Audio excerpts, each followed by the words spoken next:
feel this. You know I spit it, no cap when I kill this. I'm better hit him with the rest, let him hear this. Where this war tour better be a field trip. Yeah, sack it up and then I double it. No time for mumbling, show him where trouble is. Be on my team, plotting my things, living my dreams. Yeah, it's obscene. I ride on wind and cloud alike.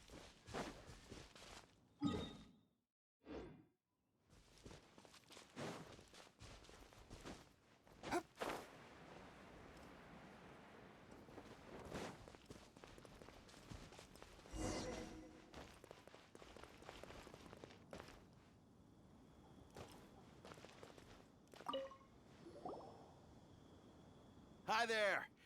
Checking in, are we? You're just in time. We only have 2 rooms left. Since this was chosen as the building site for the new Jade Chamber, we've had a constant stream of people in this area. And not just workers either. Visitors, business people, tea sellers, all sorts. So, business is booming for me today. Very few vacancies. You're lucky you got here when you did. Great! One of your rooms is still being cleaned. I guess it should be ready within the hour. The other room is just through the door on the left. Here are your keys. All right. Hope you enjoy your stay. Please excuse me, I'll leave you to it. Shenhe, you should go get some rest. We'll hang around outside until the other room's ready. Paimon's gonna go see if there's anything good to eat around here. Paimon couldn't help but notice one of the guests walk in with a huge grilled chicken drumstick before. Let's buy one for Shenhe too. She can have it as a midnight snack. Or save it for breakfast tomorrow. All right. I will head to my room for now. If you need anything, don't hesitate to disturb me. I'm a light sleeper. I will hear if you knock on the door. See you tomorrow. Hey! Isn't that Cloud Retainer? What's she doing here? Let's go and say hi.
One trusts you have met Shenhe.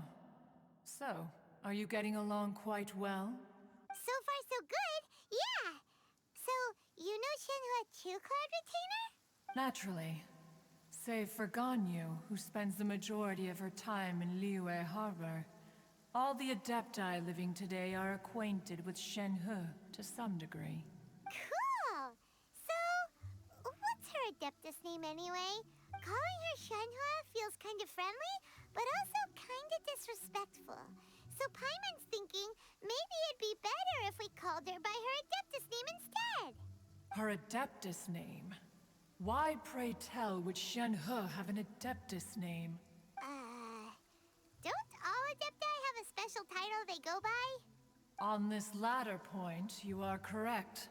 However, Shenhe is human. Oh, right. Wait, what? Paimon neither! This is a real surprise! Do you mean to say that she presents differently from ordinary human beings? Well, to start with, her problem-solving methods are extremely direct. Ah, yes. She was like this all those years ago when one first met her. In this respect, she has not changed. One first found Shenhe by chance in a cave. One was passing by and sensed the presence of a god's remains. Being of an ever-vigilant disposition, one entered immediately to inspect the scene. Inside was Shenhe, then aged around 6 years old. In her hand, she held a dagger with which she was confronting a monster that was the god's remains incarnate. That sounds so dangerous.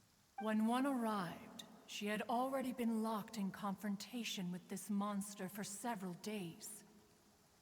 Most mortal children are fragile, both physically and mentally, and are highly reliant on their parents for survival.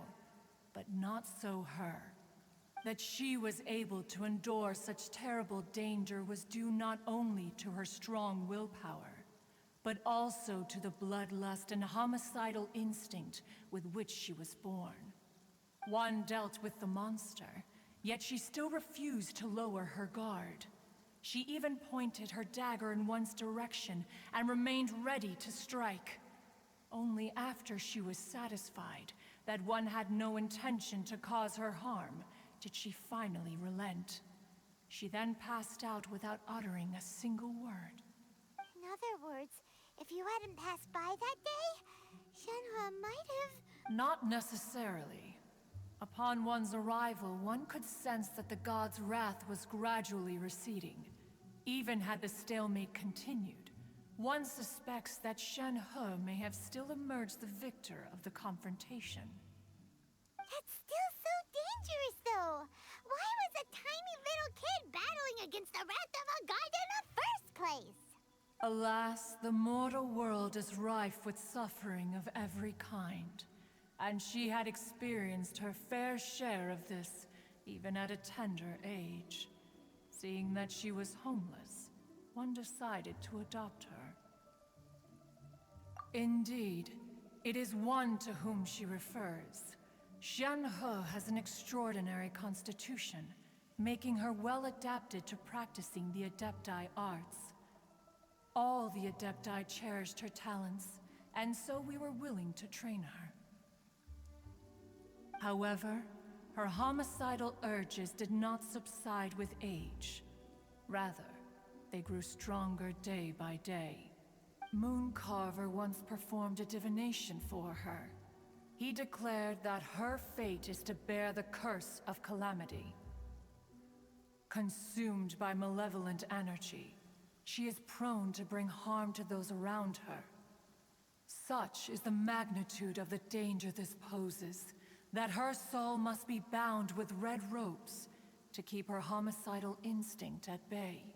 The red ropes have indeed served to keep her calmer and more content. They also seem to have rendered her somewhat inexpressive. Perhaps the red ropes are so powerful that they have suppressed some of her other emotions as well.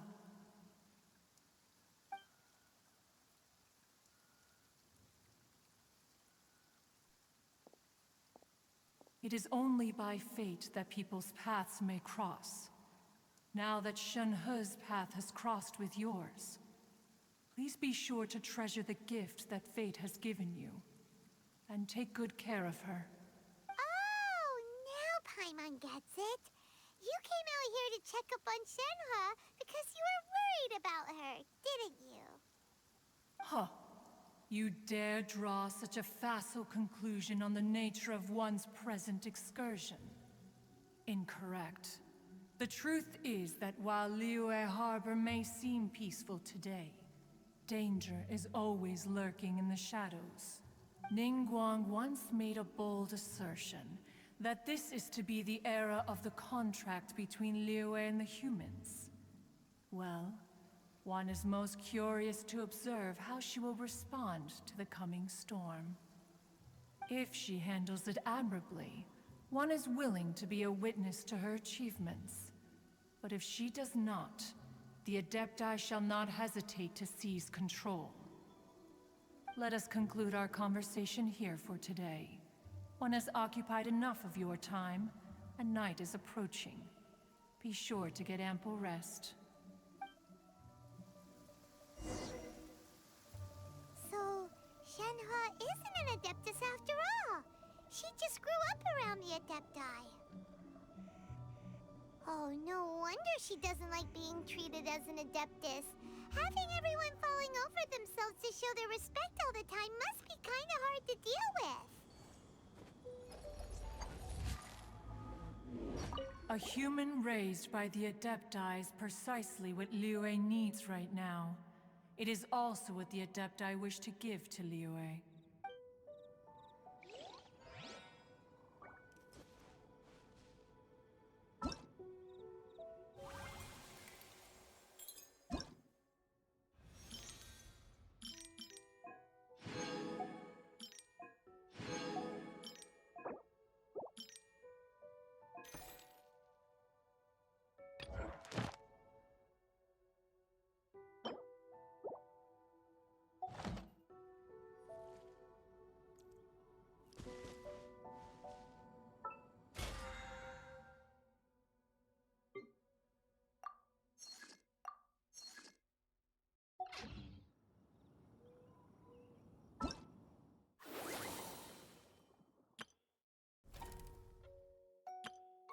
Hello, nice to meet you.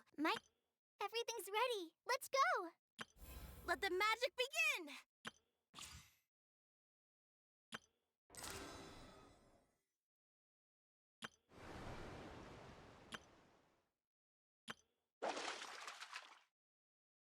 Let the magic begin. Thaumaturgy and martial.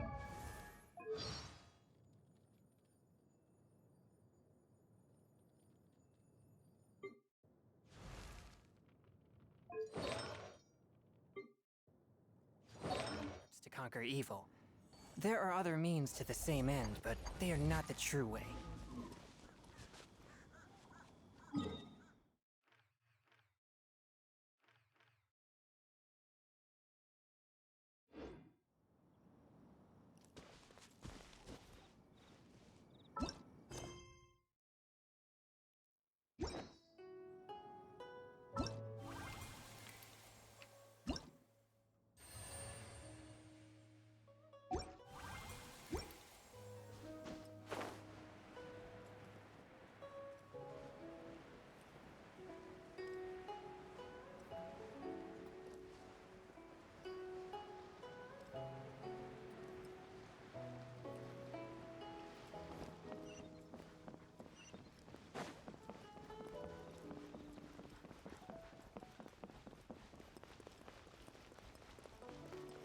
Welcome to Second Life. Satisfaction carries.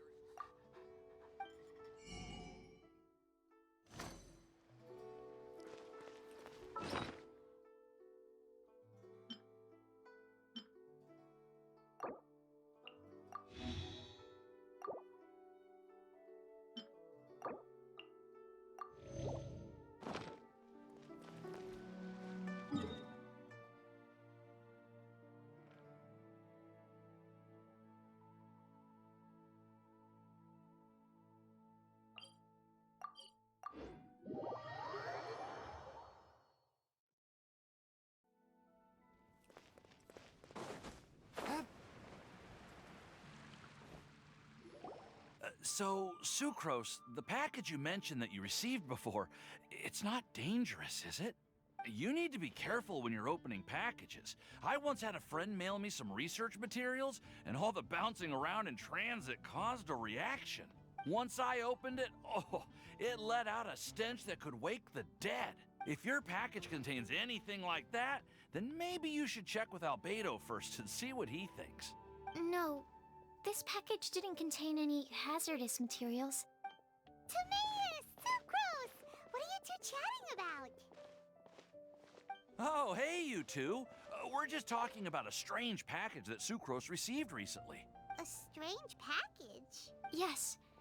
I believe it's from a Sumeru scholar who came here to study in Mondstadt. It's most likely a thank you gift for collaborating on some research together. Huh? A package from an academia scholar? Oh, then there could be anything inside. There wasn't anything dangerous inside. Just a bunch of strange cards. I think I've seen Timaeus with some similar looking cards before, so I came to ask him about what they might be. You've seen me with some cards? Maybe those were the testing cards used for distinguishing reagents. No, they didn't look like test cards. Here, have a look. Oh, you meant these? Huh. Sucrose, have you really never seen these before? No, never. Recently, I've been spending all my time up in the mountains working on cultivating pentatonic sweet flowers. Why? Is this an area of research that has started trending in the alchemical community during my absence? You could definitely say that it's trending, but not as an area of research. It's a card game that's been getting really popular these days. It's called Genius Invocation TCG. Genius Invocation TCG!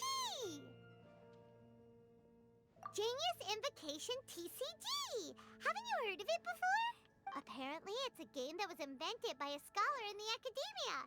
People from all over are playing it now. That's right. The game's been catching on lately. The Yae publishing house in Inazuma has even published a series of light novels based on the game.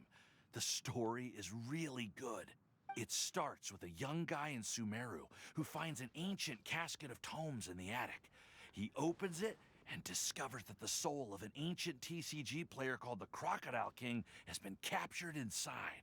It turns out that the Crocodile King was King Deshret's viceroy, who battled an opponent named the Ibis King. During the match, the Crocodile King fell prey to his opponent's scheme and was sealed away in the casket of tomes. After being unexpectedly released by the kid, the Crocodile King possesses him and helps him to gradually climb the ranks and become a legendary TCG player. Timaeus. Huh? What's wrong, Sucrose? If you're interested in how the story plays out, I can lend you the novels. No. I was just thinking about that time you requested an extension on your progress report deadline, citing personal reasons for the delay.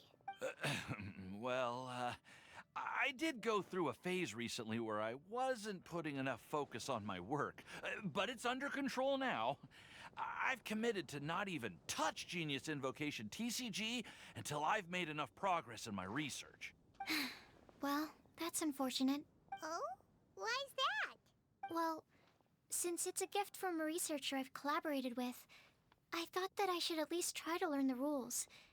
That way, I could say that I at least tried to appreciate his gift. Oh, right!